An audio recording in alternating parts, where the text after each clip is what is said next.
प्रणाम। ब्रह्मांड अनंत है और विराट भी, और इस अनंत ब्रह्मांड में हम बिल्कुल छोटे से और अदने से कद वाले जीव हैं। लेकिन परमात्मा ने हमें एक ऐसे सांचे में ढाला कि हम चिंतन कर सकते हैं, हम सोच सकते हैं, हम कुछ विलक्षण कर सकते हैं। और ये जो अपार संभावनाएं हमारे भीतर छिपी हैं, यही हमें समस्त जीव जंतुओं से अलग करती है। मानव जैसा जैसा सोचता है, ठीक वही वही वो कर भी सकता है। वायु में उड़ने से लेकर जल पर तैरने से लेकर इस ब्रह्मांड की यात्रा तक हम सब कुछ करने में समर्थ हैं। और ये केवल काल्पनिक तथ्य नहीं है, इसके प्रमाण हमारे ही इस शरीर में छिपे हुए हैं। हमारा शरीर देखने को बहुत सीमित सा और कमजोर सा प्रतीत होता है, क्योंकि जब प्रकृति से इसका सामना होता है तो ये प्रकृति का डटकर मुकाबला तक नहीं कर पाता। प्रकृति के क्रोध के सामने इसकी कोई भी साथ नहीं। कुछ क्षण भर भी ये शरीर प्रकृति के कोप को सहने के लायक नहीं। लेकिन ये तो शरीर का केवल ऊपरी पहलू है। भीतर से शरीर उतना ही विराट, उतना ही असीमित संभावनाओं को संजोए हुए है। शरीर जो केवल मांस से बना हुआ प्रतीत होता है, हड्डियों से जुड़ा हुआ प्रतीत होता है, अंतड़ियों और शिराओं धमनियों से जुड़ा हुआ प्रतीत होता है, इसमें ऐसी ऐसी संभावनाएं छिपी हैं कि योगियों ने ईश्वर को सीधे ध्याने और उन तक पहुंचने की बजाय सबसे पहले अपने आप को जानने की तरफ अधिक बल दिया। और उन्होंने कहा कि जो भी कुछ इस ब्रह्मांड में है वो सब कुछ तुम्हारे भीतर है, लेकिन कैसे? उन्होंने बड़े गहरे तल पर इसकी खोज की और उन्होंने पाया कि वास्तव में हमारा शरीर बहुत विराट और उतना ही अनंत है जितना कि ब्रह्मांड। इसी शरीर को भोजन, पानी, निद्रा इत्यादि जो अवयव हैं, वायु समेत, इन सब की आवश्यकता रहती है। और इन्हीं को आधार रख कर ये शरीर हमारा संचालित होता है। हम कुछ दिनों भोजन न करें तो शरीर छोड़ना पड़ेगा। हम कुछ समय जल का सेवन न करें तो शरीर छोड़ना पड़ेगा। और प्राण वायु यदि रुक जाए तो शरीर छोड़ना ही पड़ेगा, और कोई उपाय ही नहीं। लेकिन योगियों ने ध्यान की गहराइयों में, गहरी अनुभूतियों में इस शरीर के तल से ऊपर उठकर इस शरीर की विराटता को भी अनुभव किया। वो जान गए कि शरीर केवल इतना ही नहीं है जितना ऊपरी तल पर हमें नजर आ रहा है। उन्होंने अपने इस शरीर के साथ कुछ गहरे अनुसंधान किए। उन्होंने देखा कि जिस भोजन का ये शरीर आदि है, यदि इस भोजन को रोक दिया जाए तो क्या हम जिंदा रह सकेंगे? तो क्या ये शरीर चल फिर सकेगा? और इसी की तलाश करते हुए उन्होंने एक दिव्य विद्या को खोजा। वो थी खेचरी मुद्रा। खेचरी मूलतः एक मुद्रा ही है, लेकिन अब प्रकारांतर में खेचरी ने एक विद्या का प्रारूप भी धारण कर लिया है, क्योंकि अब खेचरी के समस्त अवयवों की जानकारी, खेचरी के द्वारा बंध लगाते हुए अमृतपान, रसपान की विधियां और स्वजागरण की विधियों का भी ज्ञान दिया जाता है। हमारे ही भीतर अमृत है और हम उसके माध्यम से भी जीवित रह सकते हैं। हम जिस भोजन के आदी हैं, उस भोजन को त्याग कर दूसरे सूक्ष्म भोजन के माध्यम से भी जीवित रह सकते हैं, जैसे कि पेड़ पौधे और वृक्ष। वायु के द्वारा आहार ग्रहण कर लेना, केवल श्वास भीतर खींचने और भोजन की ऊर्जा भीतर ही प्राप्त होने लग जाएगी। सूर्य के द्वारा ऊर्जा, जिसे सूर्य योग कहा गया, कि केवल आकाश से आता सूर्य का प्रकाश, उसे हम शरीर के भीतर ग्रहण कर लेते हैं और फिर भोजन की आवश्यकता नहीं रहती और हम उसी ऊर्जा के माध्यम से अपने जीवन को जीना शुरू कर देते हैं, जो कि अति सात्विक प्रकार की ऊर्जा मानी जाती है। ठीक इसी प्रकार ब्रह्मरंध्र में जो अमृत छिपा है, उसका खेचरी के द्वारा रसास्वादन करने के बाद भोजन पानी की जीव को आवश्यकता नहीं रहती। और ये प्रमाणिक तथ्य हैं, ये प्रायोगिक तथ्य हैं जो संपन्न किए जा चुके हैं। तो शरीर में इस तरह की संभावनाएं भी हैं कि आप एक ही आसन पर महीनों बैठे रहो लेकिन शरीर में कोई जख्म नहीं पैदा होगा। अभी तो यदि बीमार भी हो जाएं और कुछ क्षणों के लिए यदि हम बीमारी की अवस्था में लेट जाते हैं और फिर दिन बीतते जाते हैं तो 1-2 महीने के अंदर अंदर लेट कर भी जख्म पैदा हो जाते हैं, घाव रिसने लग जाते हैं। लेकिन यदि हम ध्यान के माध्यम से अपने शरीर को गहराई में उतार कर एक ही आसन पर बैठ जाए, तब न तो घुटने ही खराब होते हैं, न ही घुटने ही पीड़ा करते हैं और न ही वहां कोई जख्म पैदा होता है। यह अपने आप में एक बड़ी ही विचित्र बात है, लेकिन ये इस बात का सबूत है कि हम शरीर की जिन क्षमताओं का आंकलन अभी किए बैठे हैं वो बहुत कम है। इस शरीर की क्षमताएं बहुत ज्यादा हैं और हमने उनका सही आंकलन नहीं किया। और यहां तक कि हम बिना हवा के भी जीवित रह सकते हैं, बिना प्राण वायु के भी हम कई पहर तक, कई दिनों तक जीवित रहने की क्षमता प्राप्त कर सकते हैं। ऐसी क्षमता भी इस शरीर के भीतर विद्यमान है। अभी हमारा शरीर प्राण वायु, जिसको आधुनिक विज्ञान ऑक्सीजन कहता है, उसी पर निर्भर रहता है।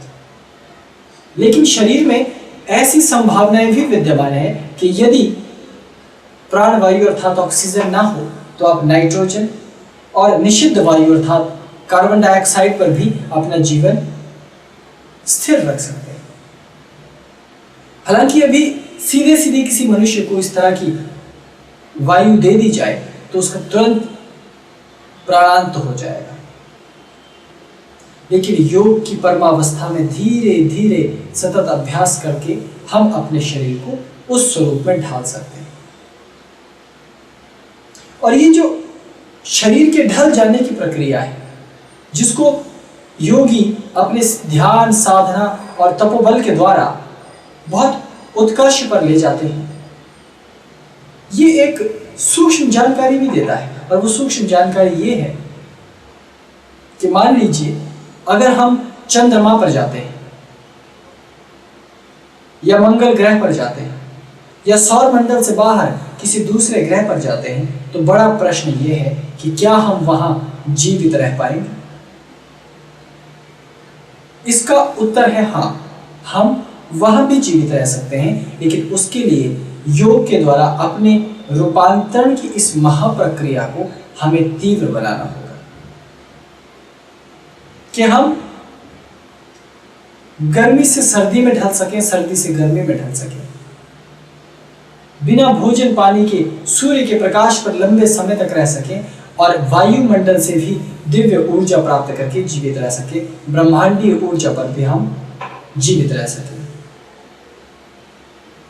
जिस दिन हमारे भीतर इस तरह की ऊर्जा का विकास होना शुरू हो जाएगा, उस दिन ब्रह्मांड में जाना हमारे लिए कोई बड़ी विचित्र बात नहीं रह जाएगी।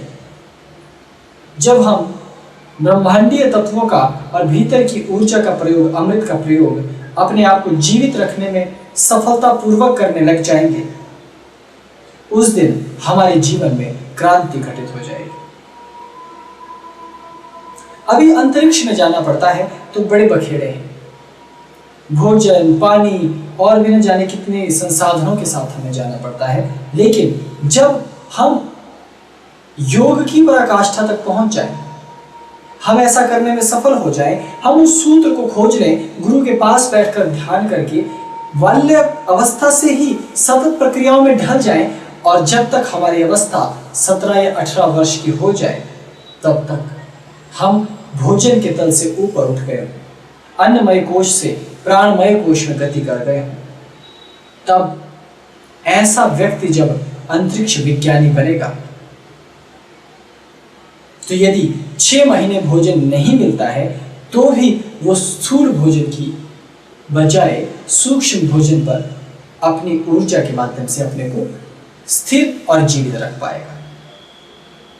हालांकि ये शरीर की व्यवस्था है कि आप लंबा समय तक जब सक्रियता रखते हैं तो आपको स्थूल भोजन की आवश्यकता पड़ती है, लेकिन कम मात्रा में आप स्थूल भोजन लेकर लंबे समय अंतराल को जीत सकते हैं अपनी दूसरी ऊर्जा के द्वारा। तो ये इस बात के संकेत हैं कि हम केवल पृथ्वी ग्रह पर ही रहने के लिए नहीं बने हैं, हमारे भीतर जो क्षमताएं हैं वो हर एक परिस्थिति में ढलने के लायक है। मानव जहां बर्फीले रेगिस्तानों में अपना जीवन बसर कर रहा है, वहीं रेगिस्तान की तपती गर्मी में भी मनुष्य ने अपना डेरा जमाए रखा है। समुद्र के किनारे और समुद्र के पानी पर जहां मनुष्य सफलता से जी रहा है, वहीं मैदानी और पर्वतीय इलाकों में भी मनुष्य सफलतापूर्वक विकसित हो रहा है और अपने वंश को आगे बढ़ाता चला जा रहा है।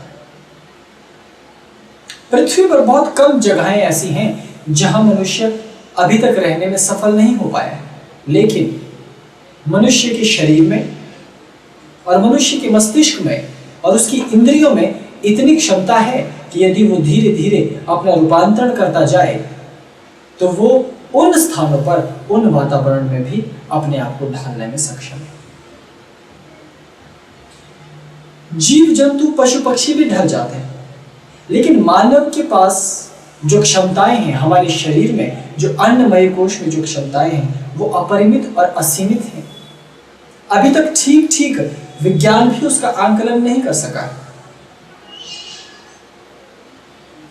मनुष्य में कुछ मनुष्य ऐसे भी हैं जो अपने शरीर से विद्युत पैदा करते हैं और उस विद्युत के द्वारा वो कहीं आग तक लगा सकते हैं। कुछ लोग कृत्रिम विद्युत जो वैज्ञानिकों के द्वारा तैयार की गई है उसे अपने हाथों में पकड़ लेते हैं, लेकिन उसका प्रभाव उन्हें अधिक नहीं हो पाता। हम मनुष्यों में ही कुछ ऐसे मनुष्य भी हैं जो नेत्र मूंद लें तो दीवार के आर पार देखने की क्षमता भी अपने भीतर संजोए रखते हैं। अगर आप वर्ल्ड रिकॉर्ड को पलट कर देखते हैं तो उसमें ऐसे ऐसे अजूबे भरे पड़े हैं, लेकिन याद रहे सभी के सभी कर्तव्य मनुष्यों के द्वारा किए जाते हैं, और वो यदि एक मनुष्य कर सकता है तो दूसरा भी उसे करने में समर्थ है, लेकिन उसे उसके लिए उस तरह की शिक्षा और तैयारियां करनी होगी। और जब वो अपनी इस शक्ति को, अपनी इस दैहिक ऊर्जा और शक्ति को जान लेता है तो उसके लिए कुछ कठिन नहीं रह जाता। लेकिन शरीर की जो ऊर्जा है इसका आप प्रयोग करें या ना करें, लेकिन समय के साथ साथ ये ऊर्जा धीरे धीरे कम होती चली जाती है। यही कारण है कि वृद्धावस्था होते तक हमारी ऊर्जा बहुत कम रह जाती है। और यदि आप यौवनावस्था में इस ऊर्जा का सही और उत्तम प्रयोग कर सको तो एक नए मानव का विकास हो सकता है, एक नए मनुष्य का विकास हो सकता है। और अभी भी आहार श्रृंखला पर वैज्ञानिक कहते हैं कि हम सबसे ऊपर हैं, लेकिन तब हम शरीर श्रृंखला पर भी इतने उन्नत हो जाएंगे कि जो आज का वर्तमान मानव है इससे 100 गुना विकसित हम हो जाएंगे। और ये भविष्य हमारा है। भविष्य का मानव बहुत सारी अतीन्द्रिय क्षमताओं को प्राप्त कर लेगा, क्योंकि धीरे धीरे ये योग की ऊर्जा आम जनमानस तक पहुंचेगी। और आज जो हिमालय के बड़े बड़े योगी जिन कार्यों को करने में समर्थ हैं, फिर उन्हें आम व्यक्ति भी करने लग जाएगा। तो ये काया की माया इतनी विचित्र है कि एक तरफ हम इतने कमजोर हैं कि 2 सीढ़ियों से गिर जाएं तो प्राणांत हो जाए, कोई सर पर जोर से मार दे तो हमारी याददाश्त ही चली जाए, और एक तरफ यही शरीर इतना जटिल है कि जहां बर्फ से शिराएं भी जम जाएं, वहां पर भी योगी समाधिस्थ रहते हैं और ऊष्मा मिलने पर पुनः उनकी शिराओं में रक्त प्रवाहित होने लगता है। अद्भुत शारीरिक संरचना है। तो हमें इस संरचना के तत्वों को योग के द्वारा समझना होगा, विद्याओं के द्वारा समझना होगा, ताकि ये सीमित सा न रहे। अभी तो सीमित है। हम ये जानते हैं कि हम 6 फुट तक बढ़ सकते हैं, हम 7 फुट भी बढ़ सकते हैं, हम 10 फुट से 14 फीट तक भी अपने कद को बढ़ा सकते हैं, क्योंकि इसकी संभावनाएं शरीर में छिपी हुई हैं, लेकिन उसकी आवश्यकता भी हमें नहीं है। यदि आवश्यकता पड़े तो हम डायनासोर जितने बड़े हो सकते हैं, इसके गुणसूत्र हमारे शरीर में छिपे हुए हैं, और हम चाहें तो योग के द्वारा उसे विकसित कर सकते हैं। हम अपने चेहरे को जिस प्रारूप में ढालना चाहें उस प्रारूप में ढाल सकते हैं। ये संभावनाएं भी हमारे भीतर है। जब एक गिरगिट रंग बदल सकता है, जो हमारे जितना विकसित नहीं, लेकिन हम गिरगिट की तरह रंग नहीं बदल सकते, लेकिन उसकी संभावनाएं क्या हमारे शरीर में नहीं है? हम ऐसा नहीं कह सकते। उसकी संभावनाएं भी शरीर में है, लेकिन हमने उनका सदियों से प्रयोग नहीं किया। हम उसकी कला को भूल चुके हैं, हम वो सब नहीं जानते, इसलिए आज मनुष्य रंगीन नहीं है। लेकिन योगियों के विषय में अगर आपने गहराई से सुना होगा या उनके जीवन चरित्र को देखा होगा, अवतारियों को देखा होगा, जैसे भगवान श्री कृष्ण, वो सांवले थे, भगवान शिव वो सांवले थे, लेकिन उनका रंग हमेशा नीला ही दर्शाया जाता है। अर्थात वो अपनी त्वचा के रंग में भी परिवर्तन लाने में समर्थवान थे, और वो संभावनाएं आज के मनुष्य में भी छिपी है। अगर एक मनुष्य बहुत काला हो सकता है, दूसरा बहुत गोरा हो सकता है, तीसरा मिश्रित हो सकता है, तो हमारे शरीर में अन्य रंगों की भी संभावनाएं हैं। हालांकि वर्तमान विज्ञान कहता है ये मेलानिन के कारण है, लेकिन जो तत्व मेलानिन बनाता है वो तत्व अन्य प्रकार के रंगों का निर्माण करने में भी समर्थ है, लेकिन आज उसकी जानकारी हमारे पास नहीं है। तो योगियों के पास ये जानकारी थी, इसलिए हिमालय में कभी कभी बड़े विचित्र योगी नजर आते थे, जैसे लाल बाबा, जिनकी पूरी त्वचा ही लाल थी। एक हिमालय के परम सिद्ध योगी हुए जिन्हें सिद्ध अवधूत लाल बाबा कहा जाता था। और एक महात्मा नील हुए, उनका रंग पूरी तरह से नीला था। एक काले बाबा हुए, उनका पूरा शरीर काला था। इस प्रकार से हम शरीर के रंग को परिवर्तित करने की क्षमताएं रखते हैं। त्वचा को हम मुलायम बना सकते हैं और त्वचा को हम कठोर भी बना सकते हैं। जो त्वचा इतनी मृदु और कोमल लगती है, यदि हम योग के गहरे तलों पर जाकर शरीर की त्वचा के निर्माण की प्रक्रिया को प्रभावित करने लग जाएं, तो ये शरीर मगरमच्छ की चमड़ी जितनी कठोर और खुरदरी भी हो सकती है। इसकी संभावनाएं भी इस शरीर में है। आज यदि ऐसा हो जाए तो वो लगेगा कि कोई रोग हो गया है, लेकिन याद रहे, जिन्हें हम रोग भी कहते हैं, कई बार वो रोग भी आपके शरीर की भीतरी जानकारियां ही होती हैं।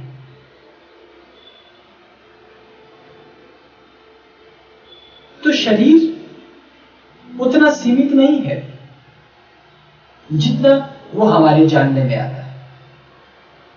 इसलिए योग शरीर से शुरू होता है। पहले प्राणायाम और योगासन किए जाते हैं। योगासन का मतलब है अपने शरीर की खोज करना, कि मैं टेढ़ा भी हो सकता हूं, मैं मेढ़ा भी हो सकता हूं, मैं आगे भी झुक सकता हूं, मैं पीछे भी झुक सकता हूं, और सभी प्रक्रियाएं मैं कर सकता हूँ। और जब मैं ये सब करने लग जाता हूँ, फिर मैं सूक्ष्म तलों की तरफ ध्यान की ओर मुड़ता हूँ, तब मैं सूर्य योगी हो जाता हूँ, प्राण योगी हो जाता हूँ, तब मैं खींचरी मुद्रा के द्वारा अमृत योगी अर्थात अमृत का रसास्वादन करने वाला योगी हो जाता हूँ, तब मैं छठी इंद्री से निहारने वाला व्यक्ति हो जाता हूँ, इंद्रियातीत होने लगता हूँ, और ये सब संभावनाएं मेरे भीतर है। तो भविष्य का जो बच्चा होगा वो पूरी तरह से एक ऐसा मानव सैनिक होगा जो अपने आप को तराशेगा, जो तैयार करेगा अपने आप को योग के द्वारा कि उसके भीतर की अपरिमित ऊर्जा जागृत हो सके। तब हम सही तलों पर अपने इस जीवन का आंकलन कर सकेंगे, तब हम सही तलों पर अपनी ऊर्जा का, अपने शरीर के विकास का आनंद उठा सकेंगे, और तब मानव को ब्रह्मांड में जाने के लिए ज्यादा प्रतीक्षा नहीं करनी होगी। तब हम पृथ्वी के किसी भी हिस्से में सुख से रह पाएंगे जिस दिन हम शरीर की इस अपरिमित अक्षुण ऊर्जा को समझ गए और इसकी विकास की जो क्रमबद्ध एक श्रृंखला चली आ रही है, इसकी ऊर्जा और ज्ञान और परंपरा को जब हम समझ गए तो अन्नमय कोश को हमने जान लिया। और याद रखिए कि मुक्ति मार्ग में भी मानव शरीर को बड़ा उपयोगी बताया गया है, इसलिए दुर्लभ मानव देह कहकर इसे संबोधित किया गया है। ये तो केवल मैं आपको सतही जानकारी दे रहा हूं, ऊपरी जानकारी दे रहा हूं, इसके भीतर गोते लगाने की जरूरत है। यहां तो बहुत विचित्रताएं छिपी हैं, लेकिन मेरा कार्य केवल इतना है कि तुम्हारा ध्यान इस ओर भी आकर्षित करूं कि जो तुम्हारा शरीर है ये केवल उतना ही नहीं है जितना तुम इसे जान बैठे। तुम में वो क्षमताएं हैं कि तुम इस ब्रह्मांड को रौंदते हुए इसके आखिरी छोर तक पहुंचने की क्षमताएं संजोए हुए हो। तो उठो, अपने आप को जागृत करो, अपने शरीर को जानो, इसकी क्षमताओं को और अधिक खोजो, विकसित करो और निकल जाओ सुदूर ब्रह्मांड की आनंद यात्रा।